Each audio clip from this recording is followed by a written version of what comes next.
6.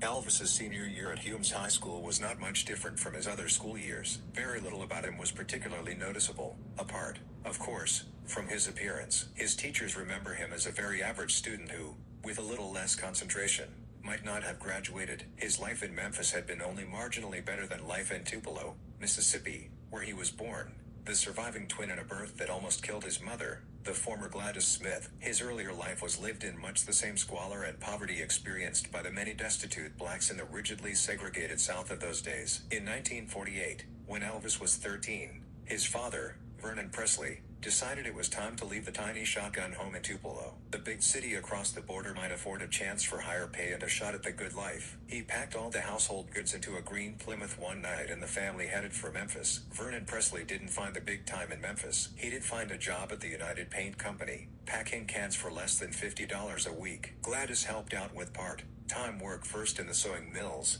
then in coffee shops and restaurants and as a nurse's aide at St. Joseph's Hospital.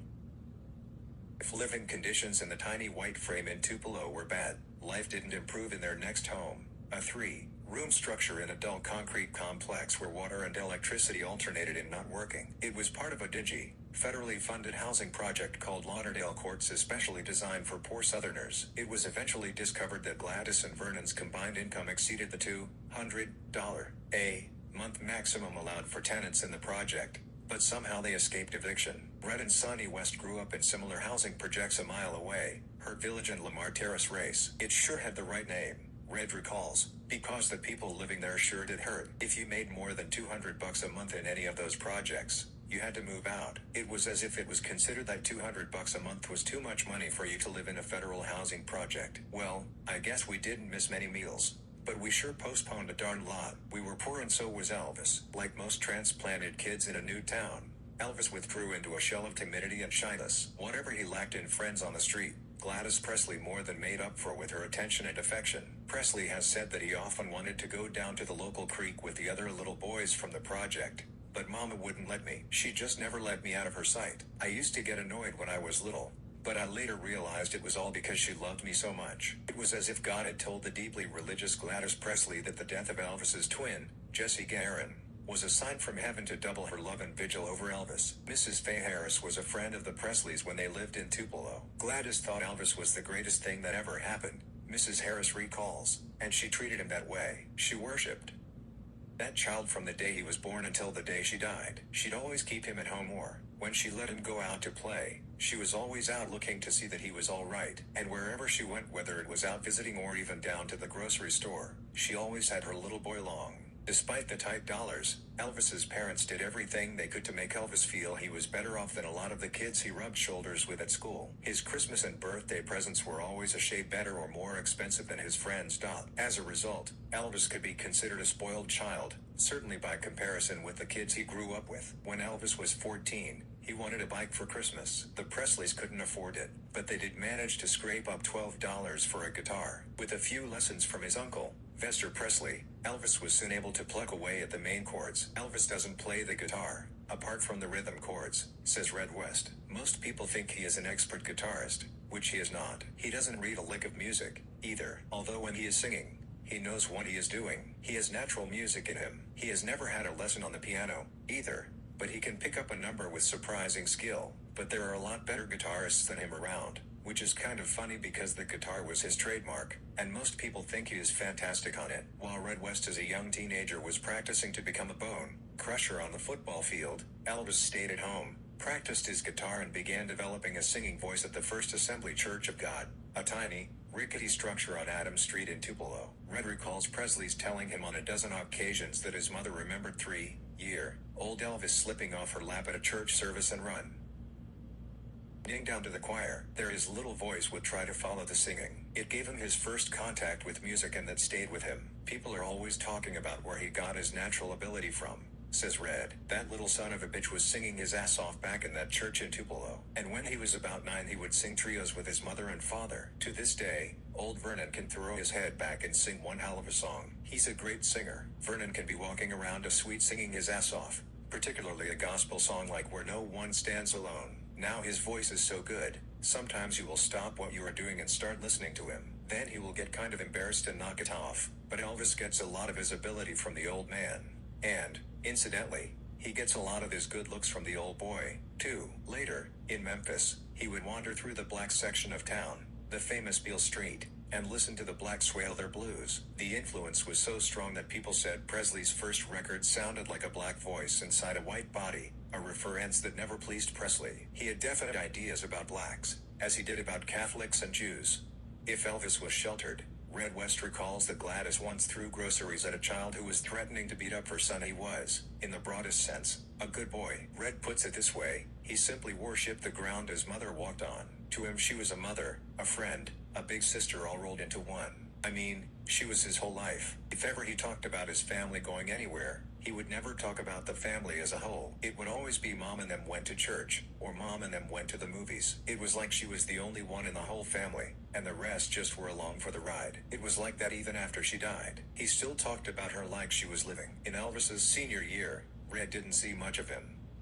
Singing down to the choir, there his little voice would try to follow the singing. It gave him his first contact with music, and that stayed with him. People are always talking about where he got his natural ability from, says Red. That little son of a bitch was singing his ass off back in that church in Tupelo. And when he was about 9, he would sing trios with his mother and father. To this day, old Vernon can throw his head back and sing one hell of a song. He's a great singer. Vernon can be walking around a suite singing his ass off, particularly a gospel song like Where No One Stands Alone. Now his voice is so good, sometimes you will stop what you are doing and start listening to him. Then he will get kind of embarrassed and knock it off.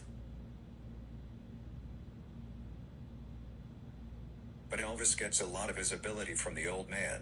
And, incidentally, he gets a lot of his good looks from the old boy, too. Later, in Memphis, he would wander through the black section of town, the famous Beale Street, and listen to the blacks wail their blues. The influence was so strong that people said Presley's first record sounded like a black voice inside a white body, a reference that never pleased Presley. He had definite ideas about blacks, as he did about Catholics and Jews. If Elvis was sheltered, Red West recalls that Gladys once threw groceries at a child who was threatening to beat up her son. He was, in the broadest sense, a good boy. Red puts it this way: he simply worshipped the ground his mother walked on. To him she was a mother, a friend, a big sister all rolled into one. I mean, she was his whole life. If ever he talked about his family going anywhere, he would never talk about the family as a whole. It would always be mom and them went to church, or mom and them went to the movies. It was like she was the only one in the whole family, and the rest just were along for the ride. It was like that even after she died. He still talked about her like she was living. In Elvis's senior year, Red didn't see much of him.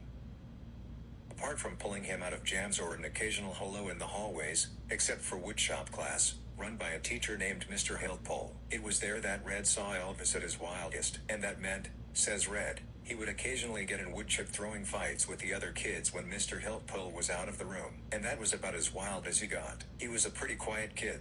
Being Elvis Presley, save for the long hair, rated as highly forgettable in a school that measured its respect quotient on whether you were at the top of your class or whether you could pound through a defensive line or whether you could knock a guy on his butt. Elvis really couldn't handle any of that, so there was no place for him to go down in Hume's high school history until midway through his final year. One of the big events of the year was the school variety concert. Red recalls, it consisted of about 30 acts. The principal, old T.C.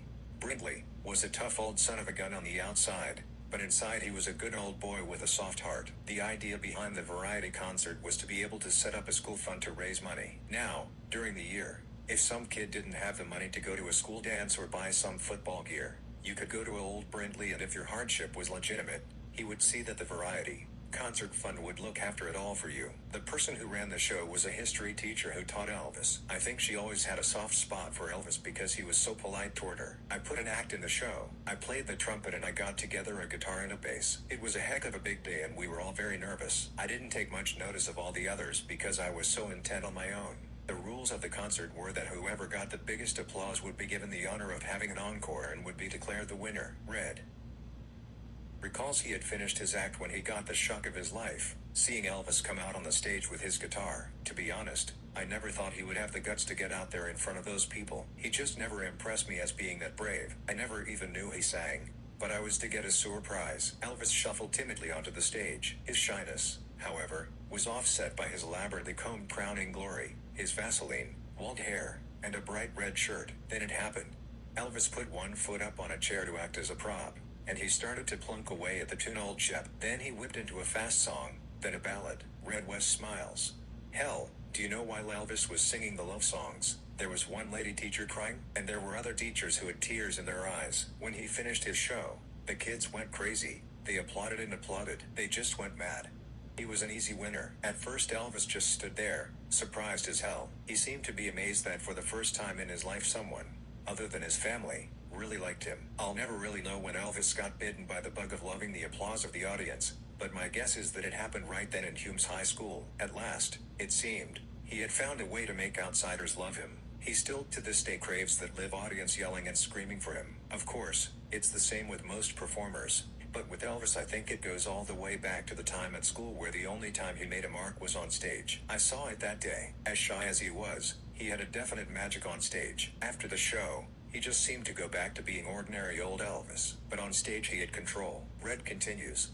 Later on, when he got a little more confidence and he started to feel himself, he really knew how to manipulate an audience. He knew exactly when to hit them with fast tunes that whipped them up, and he knew exactly when to hit them with ballads and love songs. If any audience doesn't warm to him immediately, he uses every trick in the business. I'll even tell you of a time later on when he actually bought an audience that was being too quiet. He bought them, then he whipped them up until they went berserk. In the final 6 months of school, Elvis became an instant favorite at school parties. Despite his shyness, he would often arrive with his beaten up old guitar slung over his shoulder. He would go to a corner of the room, but as soon as the kids pushed him hard enough, he would oblige with a song. After Elvis graduated, however, his ambitions extended only as far as what his appearance suggested, being a truck driver. He got a job at the Crown Electric Company driving a truck for $1.25 an hour. He turned over most of the money to his mother for household bills, with Elvis making almost $50 a week. The Presley family could afford to move out of Lauderdale Courts to a slightly cleaner and bigger apartment on Lamar Avenue. Knew what little money he didn't give to his mother, he would occasionally use on buying sprees at Lansky Brothers, a clothing store on Beale Street. Lansky Brothers specialized in shocking, pink peg trousers and lemon yellow suits with shoulders so wide that the wearer would have to slide through doors sideways if he wanted to avoid contact with the door frame. In later years, Presley was to go to such celebrity tailors as Sidevore and Nudies, where he would often pay $4,000 for one gold-lame suit. And right up until 1974, he would occasionally go to Lansky Brothers and pick out something he liked. I remember when he was about 17 or 18, one of the owners, Bernard Lansky, recalls, he would come over and press his nose against the window, like it was a candy store. He didn't have any money then. Now he comes in and buys the place out. He has never forgotten us, no airs about that. Man. You meet some people and watch them go up the ladder and never come down to say hello. Not Elvis. He has always got a word for you. In his final year at school, Red kept on playing football, and Elvis kept on driving a truck. Occasionally they would see each other, wave hello, and that was about the size of it. Elvis was happy as a truck driver, extremely well liked, and he had the prospect of a steady job for life before him. But the ambition to perform was never far from his mind. On Elvis's truck route was the Sun Recording Company, a small outfit run by a genial man named Sam Phillips. Phillips's dream was one day to put his name on the map by getting something new in a sound. Among other studio services performed by Sun Recording was a gimmick that offered the public a chance to cut your own disc. For $4 anyone could come in and record a birthday message, an anniversary song or anything he or she wanted. One Saturday afternoon, Elvis wandered into Sun Recording carrying his guitar over his shoulder. On that particular afternoon, the office manager, Marion Kisker, was running the office. Miss Kisker, an enthusiastic woman who was always on the lookout to give new talent a helping hand, was a former Miss Radio Memphis. If Marion Kisker had not been on duty that Saturday afternoon in 1954,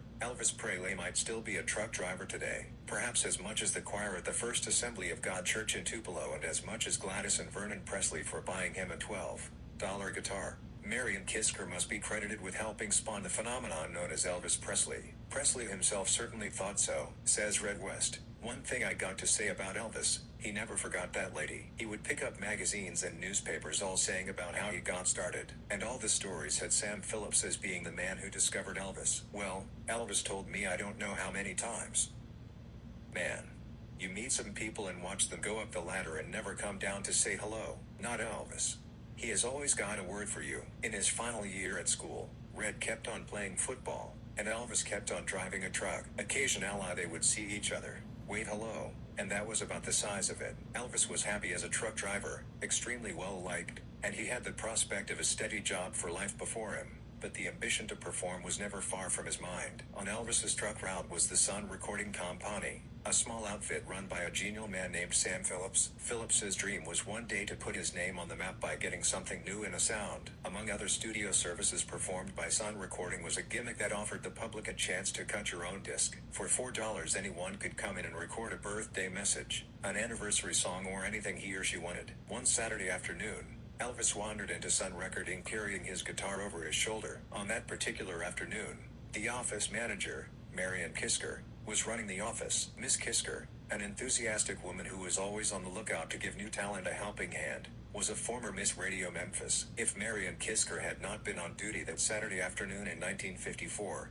Elvis Presley might still be a truck driver today. Perhaps as much as the choir at the First Assembly of God Church in Tupelo, and as much as Gladys and Vernon Presley for buying him a $12 guitar. Marion Kisker must be credited with helping spawn the phenomenon known as Elvis Presley. Presley himself certainly thought so, says Red West. One thing I got to say about Elvis, he never forgot that lady. He would pick up magazines and newspapers all saying about how he got started, and all the stories had Sam Phillips as being the man who discovered Elvis. Well, Elvis told me I don't know how many times that Marion Kisker was the one who really did the job. She was the one who kept his telephone number, and she was the one who knew what Sam was looking for, a black sound inside a white body. Now, Elvis had respect for Sam, but he would say to me, if it wasn't for that lady, I would never have got a start. That woman, she was the one who had faith. She was the one who pushed me. Sure, Sam had the studio, but it was that Marion who did it for me. 99.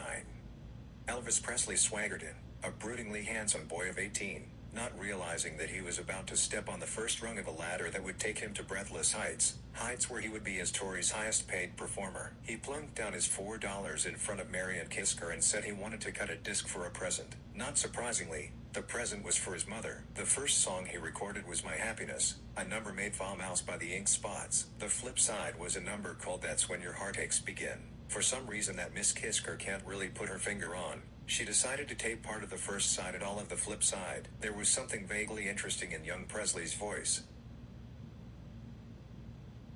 She wanted her boss to hear it. Sam Phillips listened to the record with mild interest. It could, he reasoned, be something like what he was looking for, a white who could sing something like a Negro. Phillips brought the boy into the studio for a few sessions but really couldn't make up his mind. The voice had a lot wrong with it. There was a lot missing. After several false starts, Sam Phillips had his doubts whether Elvis Presley would after all be the great white hope. But Phillips was a kind-hearted man. He decided to give Elvis a chance to wing it with two local boys who were making a name for themselves, pianist-guitarist Scotty Moore and his neighbor Bill Black, a bass player. They helped make up a local group called the Starlight Wranglers. After doing a few pick-up songs, both Scotty and Bill were only marginally impressed with the new boys' talent. Perhaps the problem at that time was that Elvis Presley was not singing in the way he wanted to sing. He was singing in the way he thought they wanted him to sing. One afternoon, when Presley, Scotty and Bill were together at the studio just drinking cokes and making no particular headway,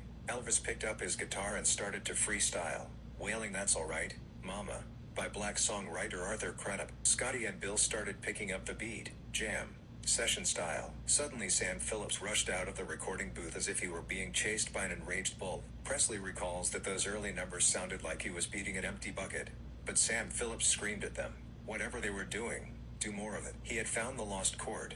This was the sound he was looking for. Sam Phillips pressed the record of That's Alright, Mama and started to hustle it on the local disc jockey shows. Many of the local experts had their doubts about the record. It was 1954, and the South was a long way from being integrated. Elvis sounded dangerously black. Despite the misgivings, the record went on to sell 7,000 copies, a very respectable figure for Memphis in those days. It did so with the help of a popular disc jockey named Dewey Phillips, no relation to Sam, who had a program called Red Hot and Blue on station WHBQ. Sam Phillips pressured Dewey to play That's Alright, Mama, and Dewey obliged. Dewey Phillips, now dead, remembered one night when I played the record 15 times. Suddenly telephone calls and telegrams started to pour into the station. Everybody wanted to know who the new boy was. I wanted to get hold of Elvis for an interview.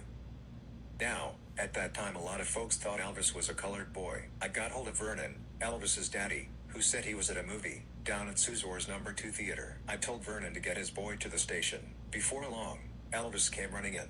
Dewey told Elvis that he was going to interview him. Elvis replied that he didn't know anything about being interviewed. Among the questions that Dewey tried to emphasize was where Elvis had gone to school. I wanted to get that out because a lot of people had thought he was colored, Dewey said. Humes was lily white. Finally, Dewey thanked him and said goodbye. Disappointed, Elvis asked whether or not he was going to be interviewed. Dewey replied that the mic had been open all the time. He had been interviewed, Dewey recalled. He broke out in a cold sweat. Red West remembers the tune in the interview well. I just sort of said to myself, that Elvis Presley has really made it. Fancy. A guy I went to school with singing on the radio. Red, of course, was in his final year at school. It was the beginning of fall, 1954, and he and his Warriors were deep into serious football. The team was all set to play their arch rivals, Bartlett, across town. Red was boarding the school bus with his team, led by Coach Boyce, the man who had so strenuously objected to the length of Elvis's hair. I was just about to get into the bus, and I noticed Elvis walking the opposite way. He was about to get into a battered old Lincoln coupe. It was green and about 10 years old. His mommy and daddy had bought it for him. It was hard for them to pay for it,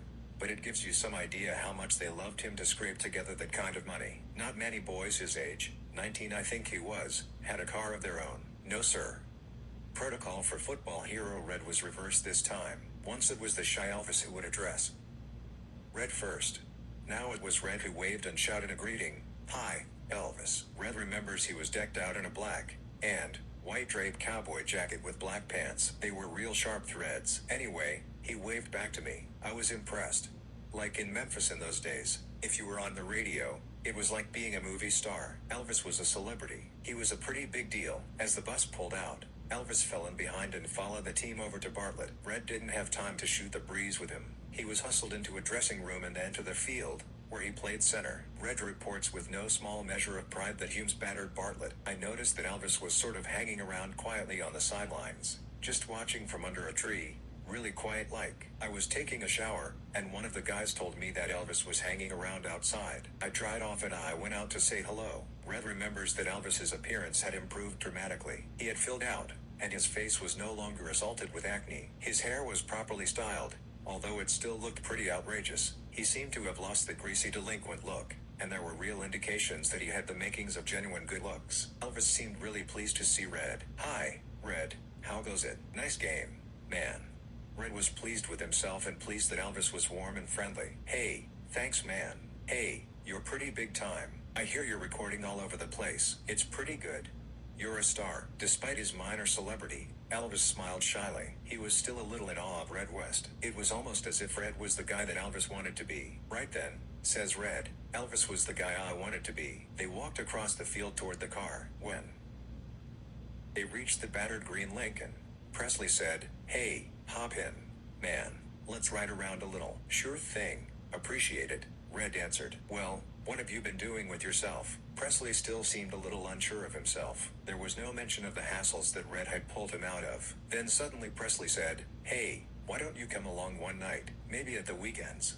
If you ain't doing anything, come along anytime you like. Red West's social calendar wasn't exactly bulging. Hell, yes, man, I'd sure like that. Sounds like a whole lot of fun. Right then, maybe Elvis didn't know it and maybe Red didn't know it, but from that moment until July 1976, when a lifelong friendship started to fall apart, Red was Elvis's companion, friend, protector, the man who watched over him in the same way his twin brother might have, had he lived. I had a lot of laughs, a lot of good times with Elvis, says Red. I also had a lot of rough times with him. Elvis over the years has changed since those days, unfortunately, but I grew to love the son of a bitch, and despite everything, maybe I still do.